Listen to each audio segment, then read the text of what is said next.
You are agree, you are liking it, so you have accepted, or you are rejecting it. It should not be like that. So critical thinking requires thinking about biases. So if as a student of sociology, why I'm talking about critical thinking or methodical thinking, because student of sociology must develop. Because if you go through the sociological tradition, if you go through the different concepts, theories that have been evolved in the whole sociological discourses or in the sociological tradition, then what you will find? You will find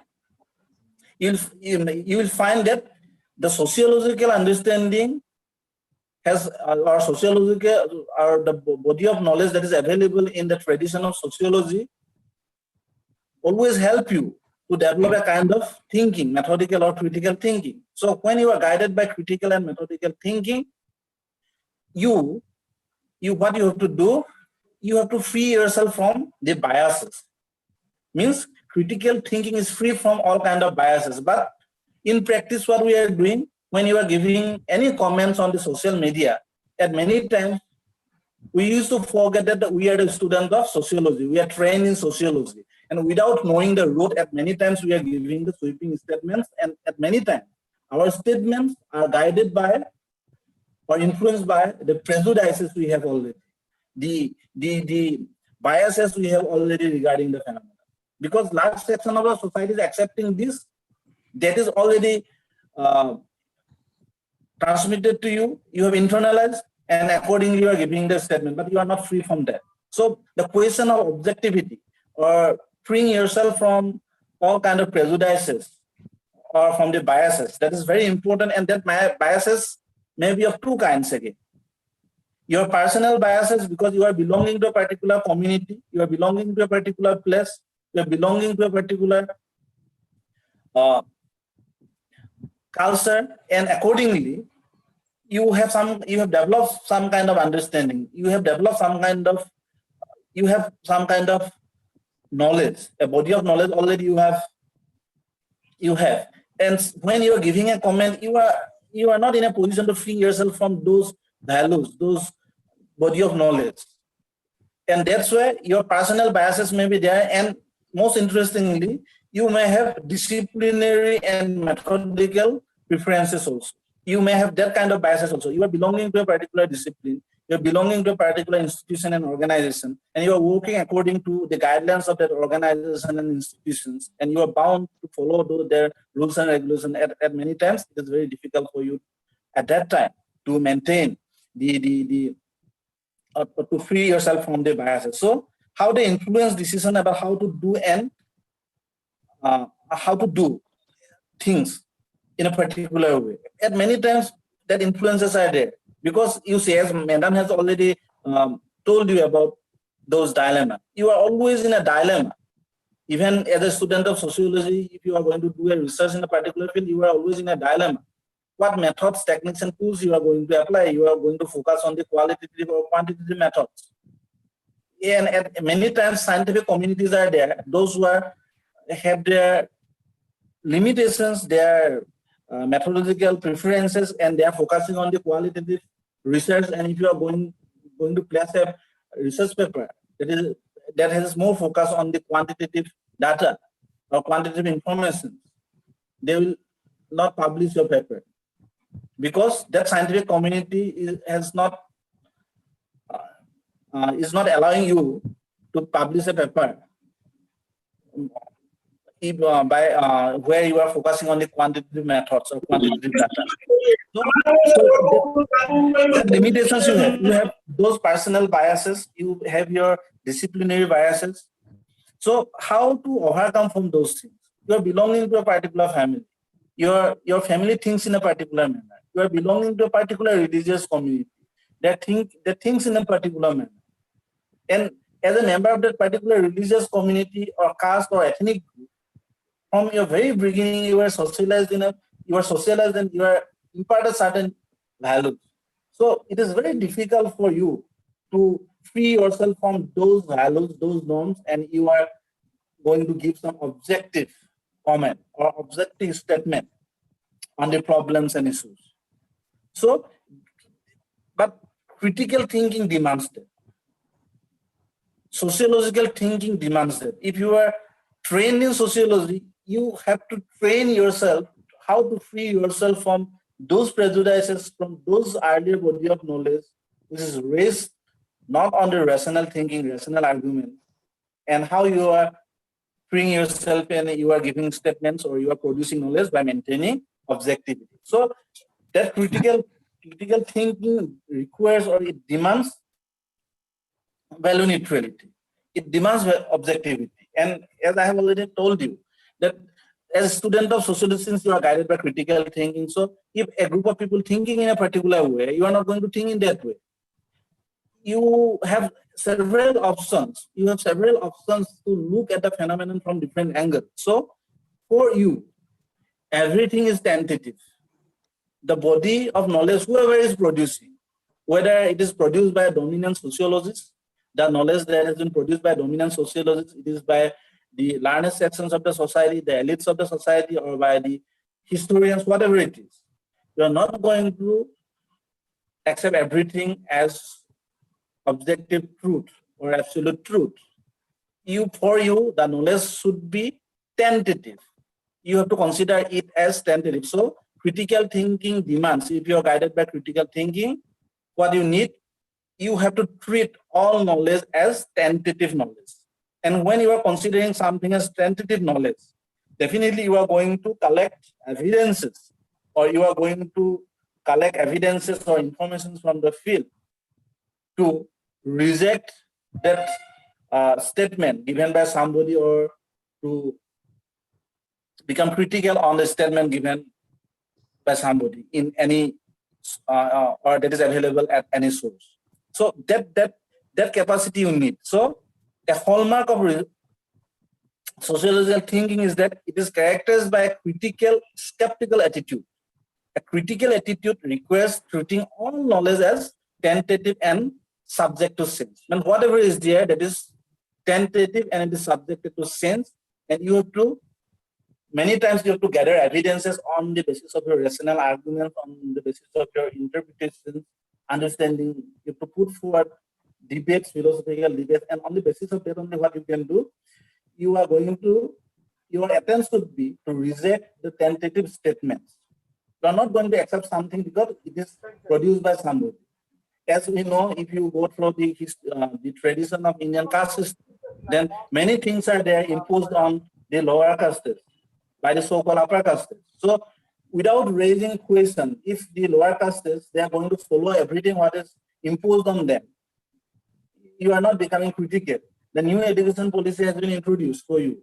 And whether you are going to accept it or you are going to reject it, it will depend on your critical thinking, because you have to think critically. It is given by the authority, it is given by the state, does not necessarily mean that everything will be good for a region, everything will be good for the people, everything will be good for all sections of the society. It is totally inclusive. No. Many facets are there, many limitations may be there. So how to think about that new education policy in your situation or in your context, that is very important. And if you are guided by the critical thinking and you are there saying that this will be this will be more inclusive, this will give freedom to the students, and this will fulfill these and these needs of the people. If they are saying, the authority is saying, so as a student of sociology, you have to start thinking critically. Means you are not going to accept what they are saying as it is. You are going to evaluate it. How? That needs critical thinking, and you have to collect evidences. You have to gather evidences to disprove their statement. You may not be in a position to look at the things from different angle or from different perspective. And you have to understand. You have to look at think. You have to think both as a scientist as well as an artist. When you are a student of sociology, you have to learn to think both as a scientist as well as an artist, because say you are trained in methodology, you are given certain training in methodology, you have an interview schedule, and other person is given the same interview schedule. But when you are there in the field, your way of the information that you have collected from the field or from the respondents may vary from individual to individual, but you are using the same interview schedule. Why the differences are there?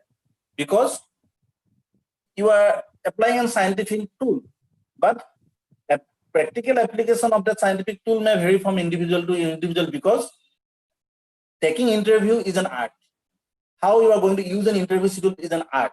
So that art is always needed. So think both as a scientist as well as an artist when you are a student of sociology. You have to look at the things, and that will help you to develop a methodical thinking, because the methodical thinking is a foundation of the critical thinking. And once you are guided by the critical thinking, what Syriad means is advocating about, you have your imagination, you have your sociological imagination. You are going to look at the things from different angles, from different, why you are behaving in a particular way. You have to identify the forces. Why a person is committing suicide, why a child is becoming deviant, you have to identify sources, because the individual is not independent. He is somehow influenced by the societal pressures. So he or she may have his or her individual choices. We are not denying the fact. But at the same time, whatever the choices he has, that has been controlled by or influenced by so many societal norms, but by so many societal values, so many economic forces. And that is what I used to cite that example. When you are entering into a shopping mall,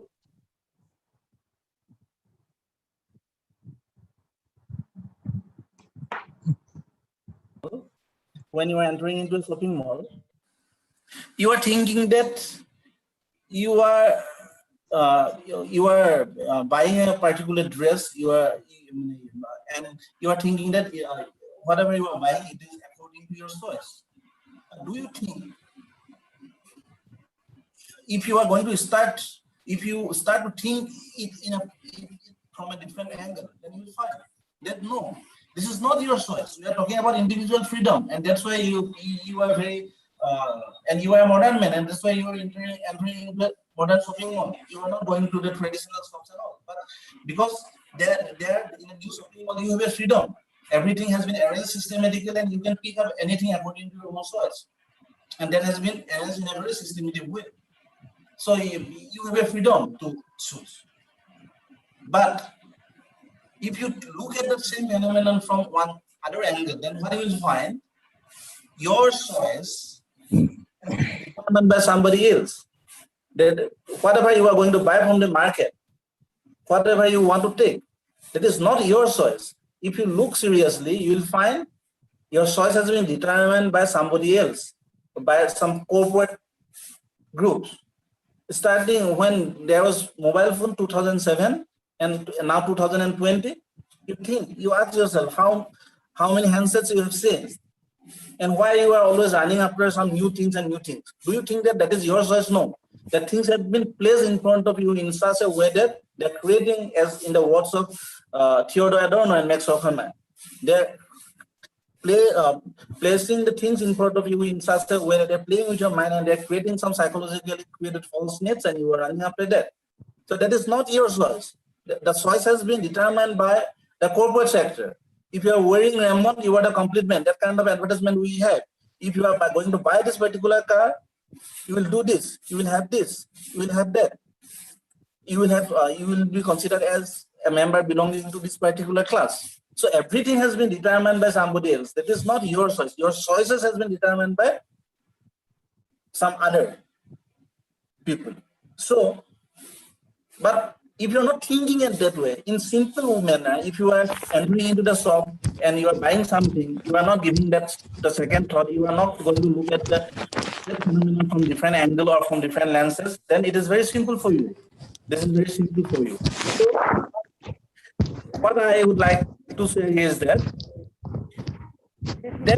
thinking, that critical thinking, you can gain knowledge on that critical thinking when you are trained in sociology.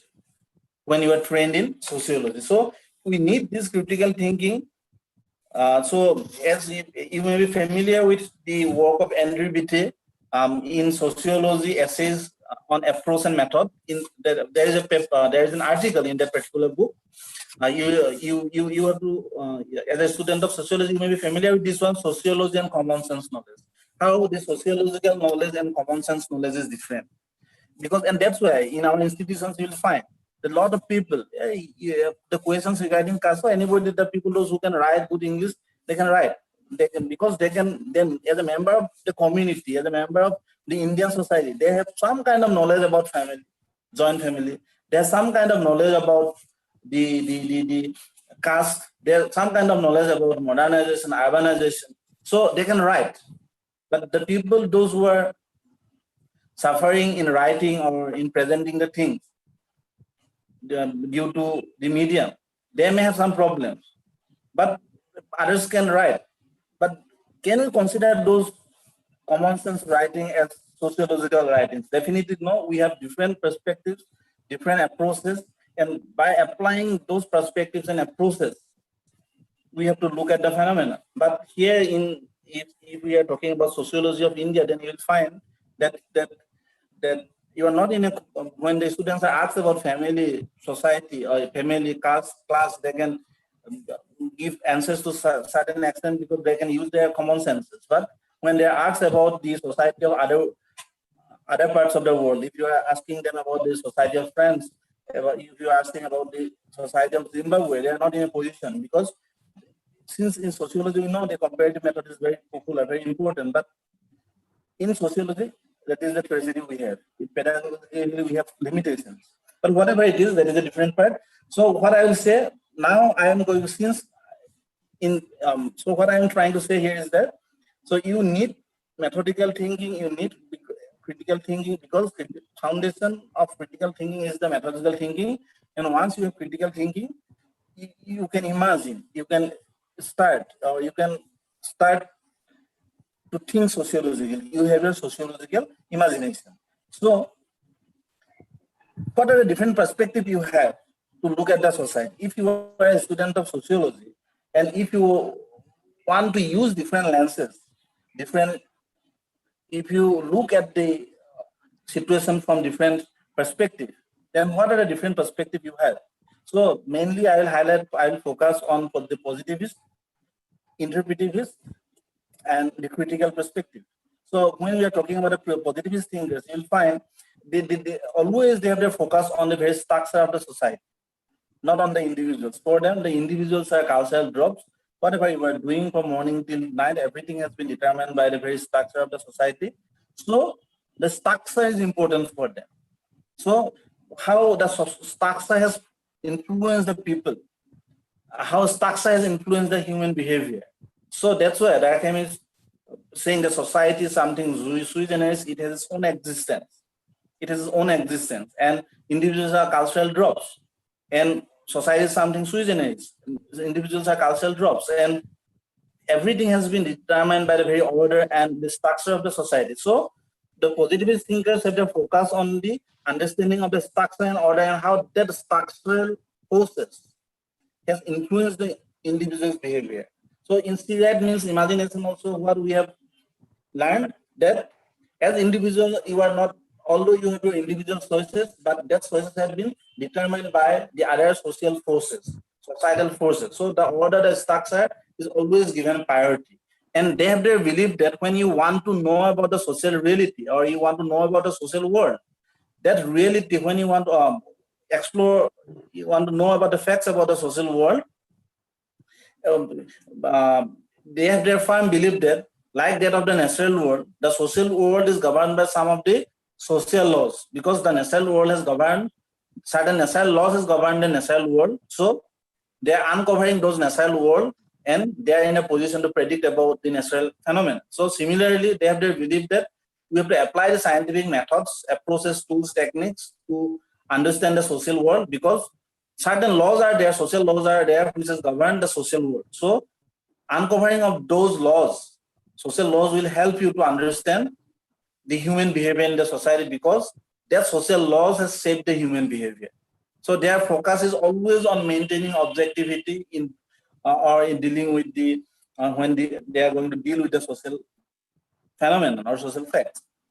Similarly, the interpretivists, they have their belief that no, their standpoint is something different. They're saying that no, what to do, that we are the meaning creators.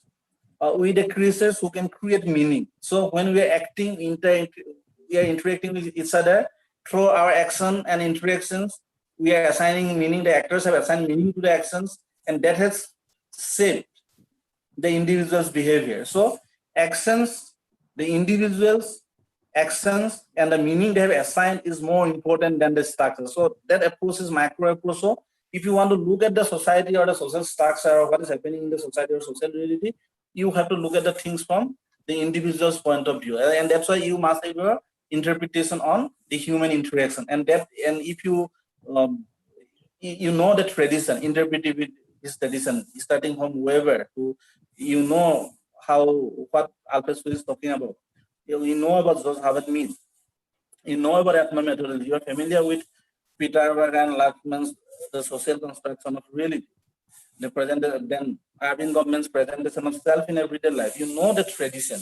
So in that tradition, what they are saying that we must have an understanding on human interaction, how people are interacting with each other in the world of everyday life, how they're creating meaning, and on the basis of meaning, the shared meanings, how they are interacting with each other in the social world. So the focus is be on understanding the human. So in broader tradition, what you will find, if you are using the positivist lens, then your way of looking at the phenomenon, and if you look at the phenomenon from interpretivist perspective, then your way of looking at the phenomenon will be different. And accordingly, you are going to apply different techniques, tools, and methods for that. Your approach of understanding the society is different. But when you go, when you have a close look to the critical perspective, but in interpretivist perspective, that's why it is saying that no, 100% objectivity is difficult because there is always a kind of value relevancy. 100% value freedom is not possible, value relevancy is always there. Similarly, when you are talking about this one, critical perspective, it always speaks about a kind of engaged research. It always speaks about a kind of engaged research. Why? Engaged work means if you are guided by critical thinking, then when you start to think critically, your questions are something different from that of the other two perspectives. That is, how does society oppress particular group of people? That is one of the pertinent questions for the critical thinkers. How does society oppress particular group of people, and how does inequality influence consciousness? Because and although similarities are there with the some kind of agreement with are there with the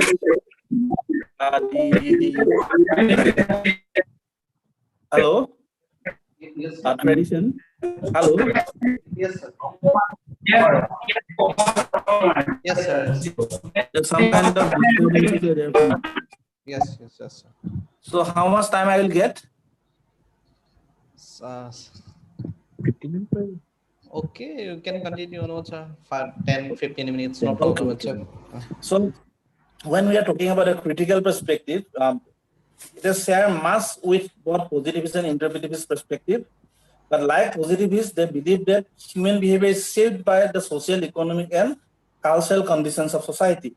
Like interpretivist perspective, critical perspective is concerned with the meaning is shaped by real objective relations and how society works to oppress group of people.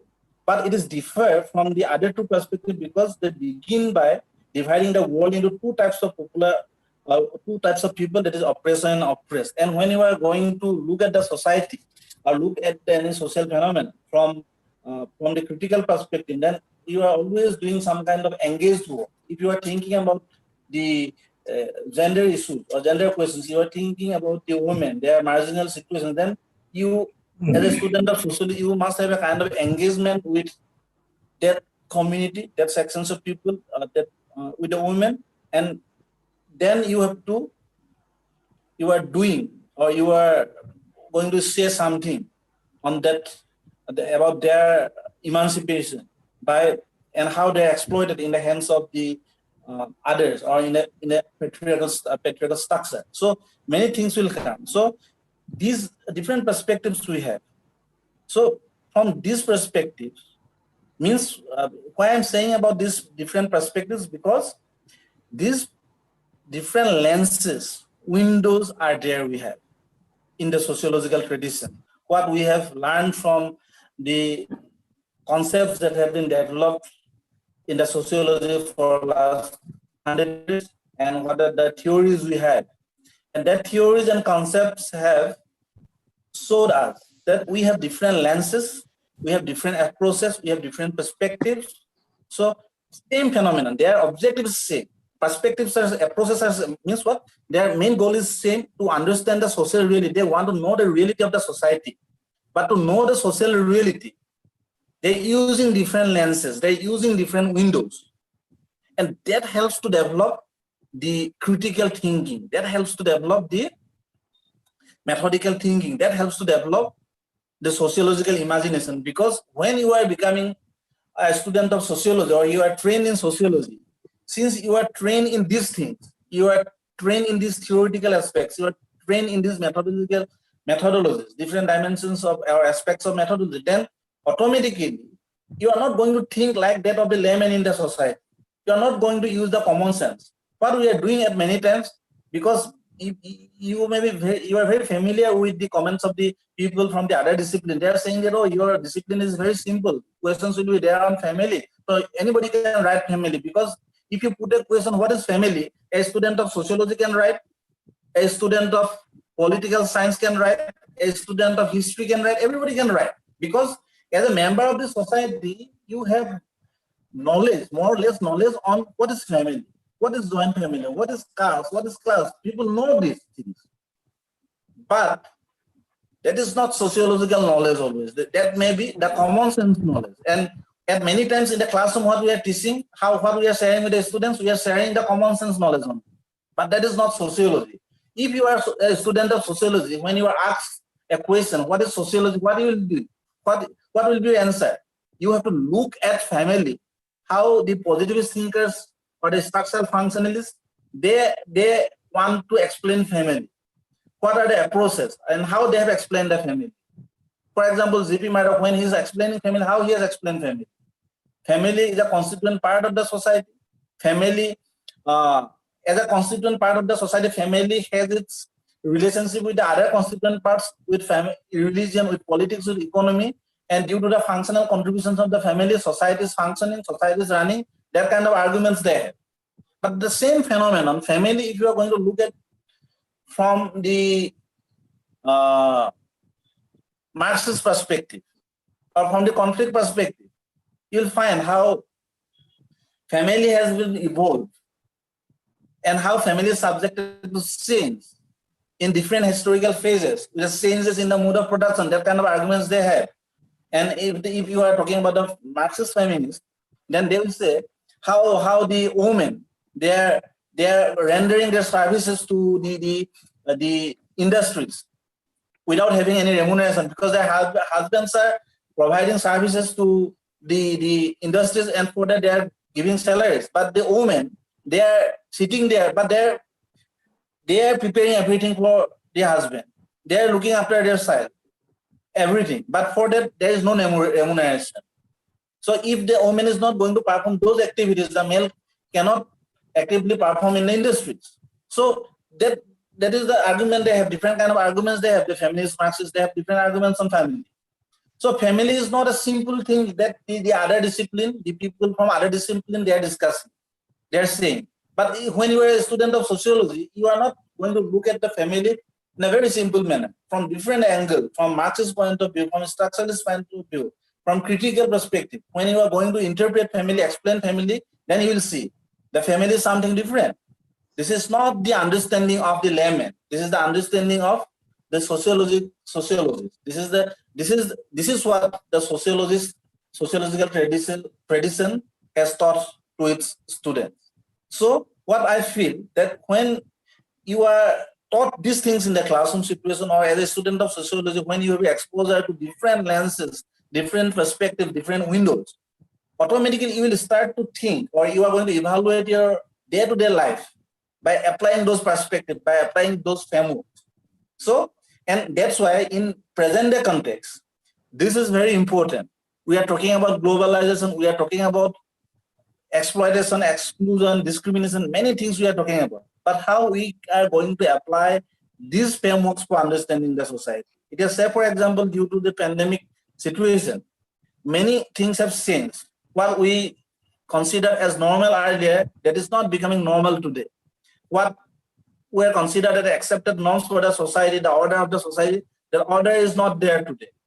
A lot of changes have taken place. But how you are going to look at the phenomenon, these changes or the attack on the order or the structure or the changes that have taken place in the everyday life of the people. You think about the migrant laborers, you think about the people, the lower middle class people without having any earning options, how people are committing suicides in these days. So and the economic chaotic situation we have. So how to look at these changes, how to look at these issues that need critical thinking. So when we are talking about the scope of sociology, we have not to be bothered, because earlier at 1970s we have a famous work on the coming crisis of the Western sociology by Goldner. But there we have, you may be familiar with, I will not go to that, you may be familiar with those things as a student of sociology, but those arguments are important. You have to look back those things again. We need those critical thinking. So to deal with the present situation. And when we are talking about the future and scope of sociology, I don't think that scope of sociology, I think that scope of the very existence of sociology is in problem. But because the whole sociological tradition has taught us how to think critically, and once you are guided by critical thinking, you can evaluate everyday life, your everyday life in a very critical way, and on the basis of that critical thinking only you can come to a conclusion and you can take some rational decisions. So we are lucky that we are trained in sociology. We have developed a kind of thinking. We are not always going to accept everything, whatever is given to us. And even in your state, what is happening? In the name of car, in the name of pandemic, in the name of elections, what is happening these days? How to look at those phenomena by applying these theoretical frameworks, by applying these sociological concepts. Once you start to think critically, only then you can come to some conclusion or you can take some decisions. But that is not happening. The students of sociology, when they are giving sweeping statements in the social media, it is very difficult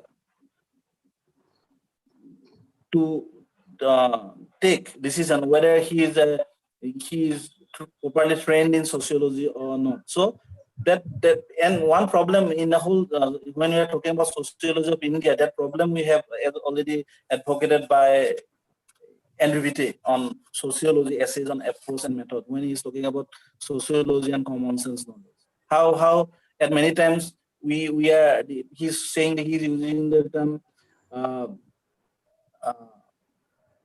that in India, in India sociology, when we are talking about sociology, all the patriotic sociologists, he's using the term patriotic sociologists. Means we doing everything on the Indian culture, Indian society, and we are trying to explain, and we have collected facts about village, we have collected facts, observable facts about different issues, class, caste, everything, but we fail to apply those theories in general. Theories in general in understanding the Indian society. So whatever it is, that is a different debate again. But what I feel as a student of sociology is that sociology has given us the scope and also trained us to think methodically, to think critically, and to think critically about the society, and that is very helpful for deal with your everyday affairs. And that's why sociological thinking is very, very important. So with these words, I would like to conclude here. Thank you very much, sir. Hello. Thank you, sir. Thank you for your brilliant, innovative, and resourceful speech. A student of sociology, I think that the topic is a lot of critical view to discuss, but you are very simply discuss it. Hope you Your valuable speech helped to a lot of all the participants, especially in the student of sociology. Again, thank you, sir, giving for your precious time to us. Thank you, sir. Now I request Dr. Rana Bara to conduct the questionnaire session. Over to Mike, over to Rana Bara. Thank you, sir. Respected participants, if you have any question, you can ask directly here. I'd like to put one question from YouTube, sir, to Deka, sir. Okay. What is the role of social laws in an individual life? This question is asked by Jenny Kennedy. What is? What is the role of social laws in Please in repeat the an question again. yes? What is the role of social laws Okay. in an individual life?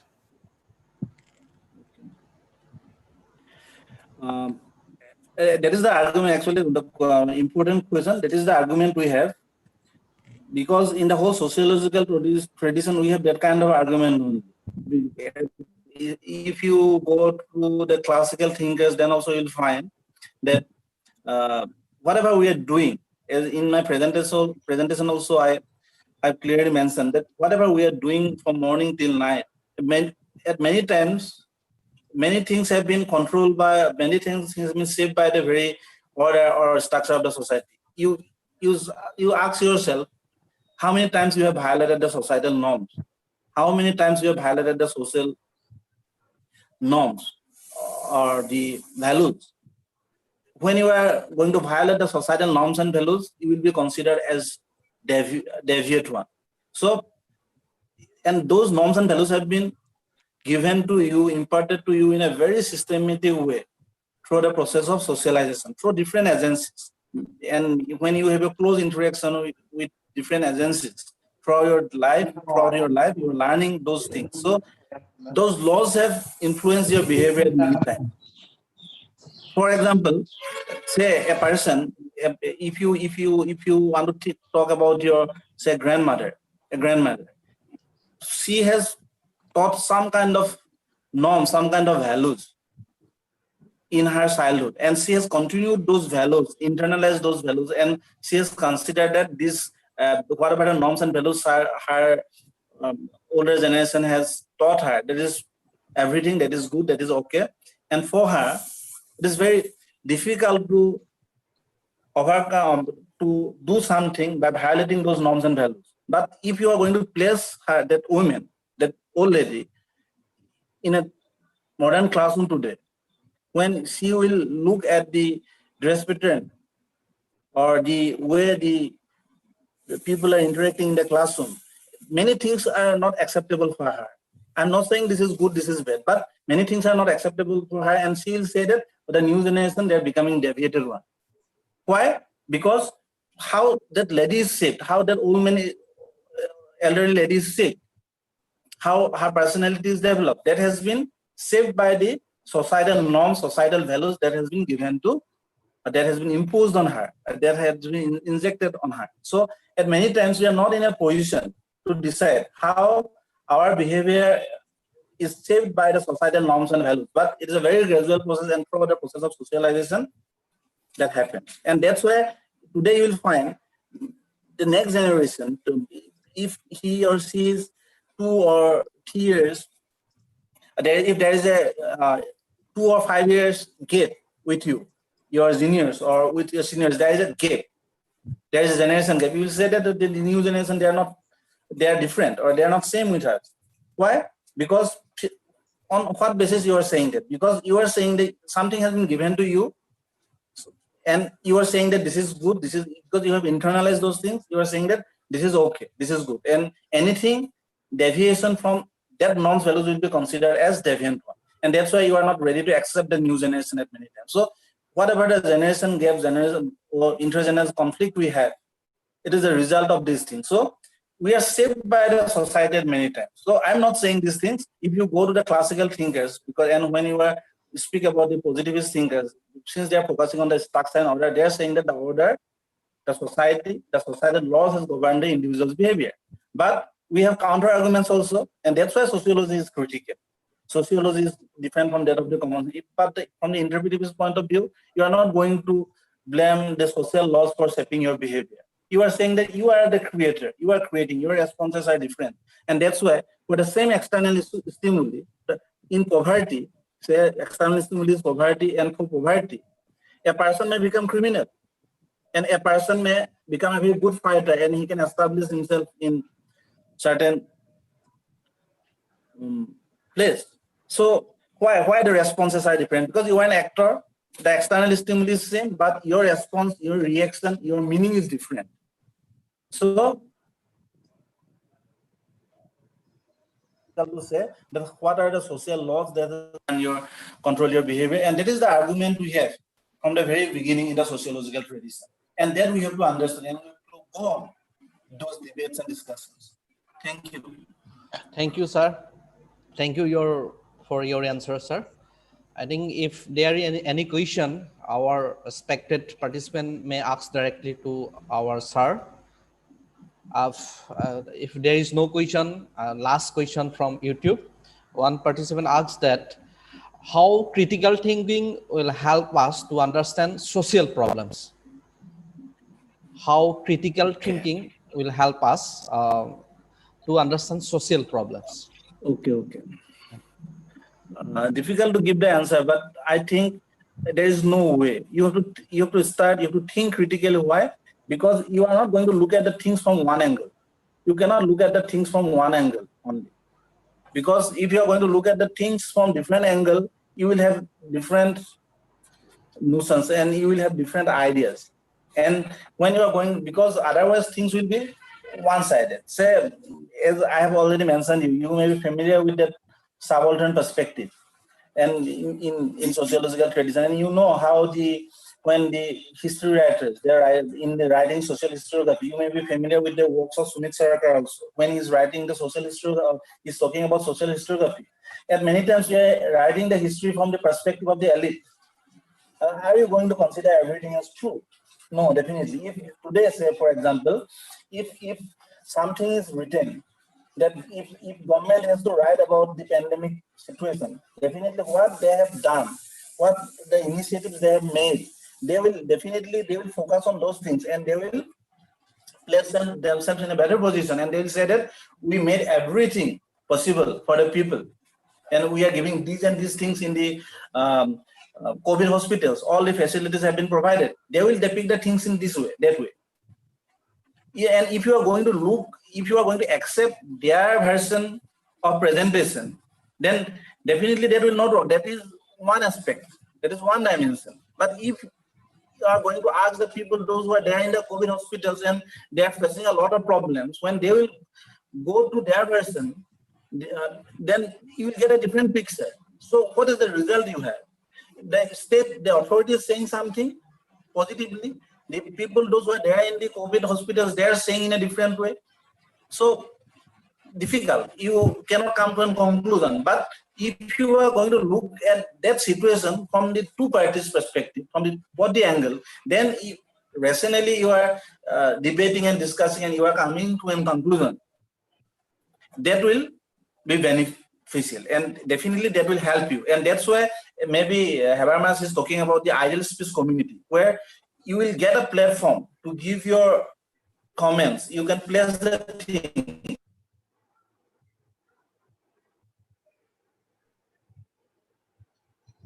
You can go for rational arguments, rational debate, and then you can come to a conclusion, and that will be better than that of the earlier arguments. So we need arguments. Arguments does not necessarily mean that it's a kind of conflict or fight. Arguments means rational arguments we are talking about. And critical thinking will pave the way for the rational thinking. And that rational thinking will definitely help to address the critical issues, critical problems of the society. Thank you. Thank you, sir. And thank you for your valuable answer. Now over to Dilip Kumar Khan, sir. Thank you.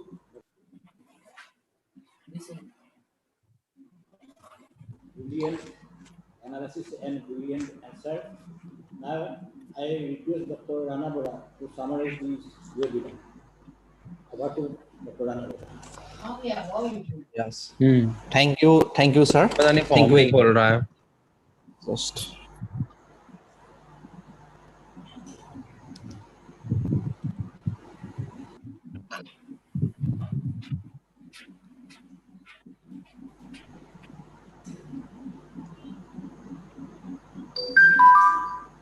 Thank you, sir.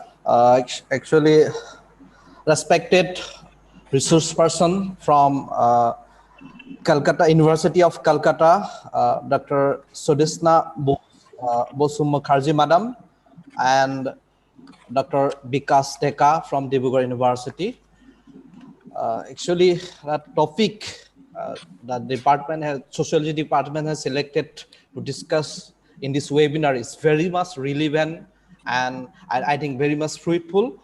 Our first resource person, that is our Sudesna Bosu Mukherjee madam, explained very well. He delivered on a speech on importance of methodological thinking of social sciences.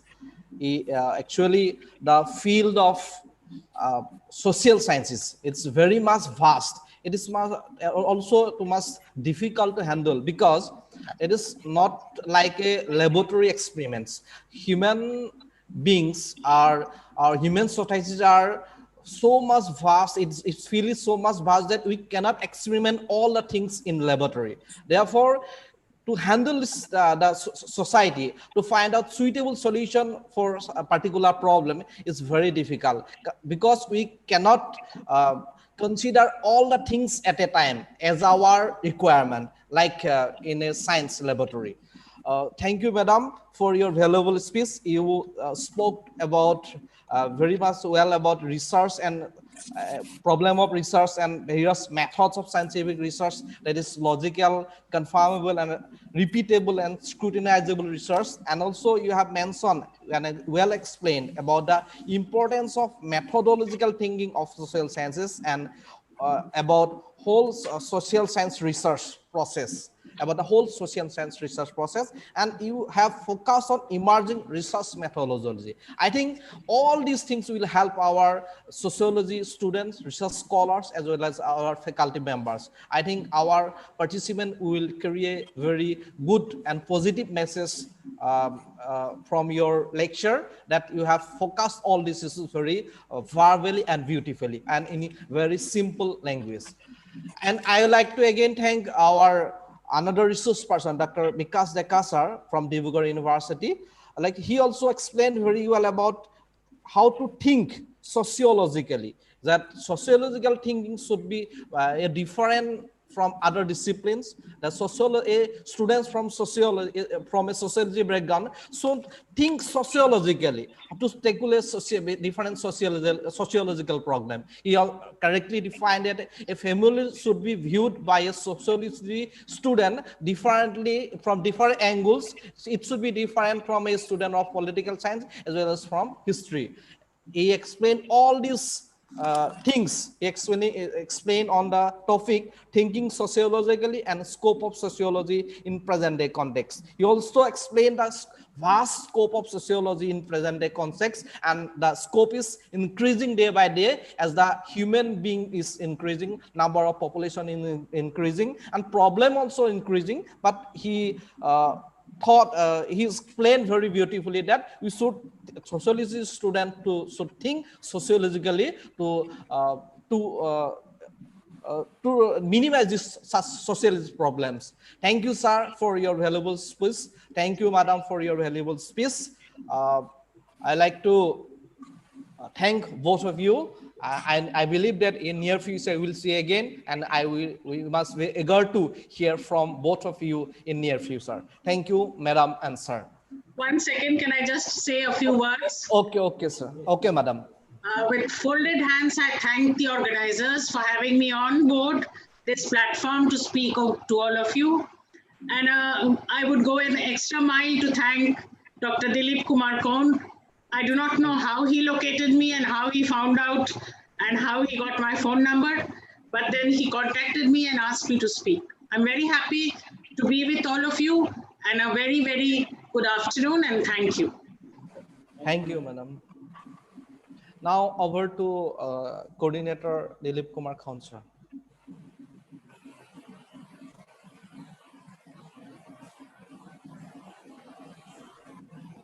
Dr. Kond, you're muted. We can't hear you. You are muted. Okay, ma'am. Thank you, Dr. Rana Bora, for your brilliant summarize our webinar. And thank you again, Dr. Sudeshna Basu, ma'am. I contact you, Srirampur Girls College, Dr. Artery Ghosh from his a webinar mail, and I very grateful to thanks to you to give your precious time and fruitfully help us to success the seminar. Now, as a coordinator, I am going to put up thanks, respected dignitaries, participants, my colleagues. I, on behalf of my organizing committee of this national webinar, it is my privilege to present the vote of thanks to all the dignitaries and participants of the webinar. First of all, I would like to thank and sincere gratitude to our respected principal sir to giving permission to organize this webinar and also for inaugurating speech. Secondly, I'd like to express my sincere gratitude to our respected resource person, Dr. Sudeshna Basu Mukherjee, Ma'am, Professor, Department of Sociology, University of Calcutta, for his impressive and encouraging speech. I would like to offer my vote of thanks to Dr. Vikas Deka, Assistant Professor, Department of Sociology, Dibrugarh University, for his brilliant and informative speech. I strongly hope that from your lecturer, the participant, mainly the student of sociology, are more benefited. Now, I give my vote of thanks to Dr. Rana Bora, coordinator IQAC Borholla College, for collaboration with us and sincerely conduct the whole session of the webinar. I am very grateful to thank Mr. Devojit Duara, technical advisor, for fully encouraging me from the very beginning of the webinar and support technical side. I am also express my sincere thanks the technical team, Mr. Diju Neuk and Raktim Ranjan Mahanta for their technical support. Last but not least, I convey my vote of thanks to all my colleagues and all the participants of the webinar who made this successful. Thank you to all, and I request Dr. Ranaba to conclude the webinar. Thank you. Thank you again, all of you. Thank you, sir. Actually, now we come to the end point of this webinar. I'd like to thank all the participants, respected our principal, and all our colleagues, Department of Sociology, and our technical team, that is Mr. Devojit Duara, Raktim Ranjan Mahanta, and Diju Kumar Neuk, and all our honorable resource person, who the resource person, Deka sir and Mukherjee madam, and Sir. all Hello, the, sir. Hello, sir. Hello, sir. yes, Hello. yes. Sir feedback form तो sir डाल दीजिए Okay. अभी chat box में नहीं है Yes, feedback form will Yes. be shared after 1 Sir, hour and the chat of box. completion of this webinar in Telegram and WhatsApp group. Don't worry, we'll share the feedback link in our WhatsApp and Telegram group after 1 hour of this webinar. Thank you. Thank you, sir and madam, again. Thank you, all the participants. With these few words, I'd like to end this webinar. Thank you again. And Thank you to all. एक घंटा नमस्कार. Namaskar.